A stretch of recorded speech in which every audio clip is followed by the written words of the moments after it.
আমি চলে এসেছি পাখি, আমি চলে এসেছি। আমি বেঁচে থাকতে কেউ তোমার গায়ে ফুলের টোকা পর্যন্ত দিতে পারবে না। তোরা আমার পাখির গায়ে হাত দিয়েছিস, এই হাত আমি ভেঙে ফেলবো, পুড়ে ফেলবো, ছাই করে ফেলবো।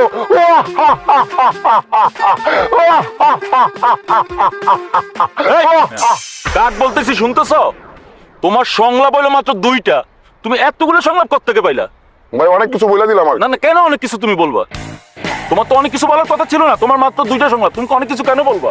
ভাই ওই অ্যাক্টিং করতে আসতে তো জোশ আইসা পড়ে ভাই, একটা সংলাপে জোশ আইতেছে। ও জোশটা তুমি বাসায় যায় দেখাও, এখানে তোমার সংলাপ যেটা সেটাই তোমার বলতে হবে, তুমি দোষ এখানে দেখাচ্ছ। এটা তো বলছি ভাই, আর ওই যে দিলাম এটা ভালো হইছে না। এই দেখো কি বলে। রিঙ্কু ভাই শুনেন, আমি আর কাজ করতে পারবো না। এই পর্যন্ত 10-12টা টেক দিলাম, একটাও ডান হচ্ছে না। আমি পারবো না। আর্টিস্টটাকে চেঞ্জ করেন, তারপরে ডাক। আচ্ছা দেখতেছি আপনি একটু ঠান্ডা মাথায় দেখেন না বিষয়টা। আরে আমরা চেয়ার আছেন কেন জান? ভাই এটা আবার ট্রাই দেই না ভাই। আর কি ট্রাই দিবেন দেন নাকি? I can? এই মিয়া দাঁড়াও। সোটা দিতেছো খবর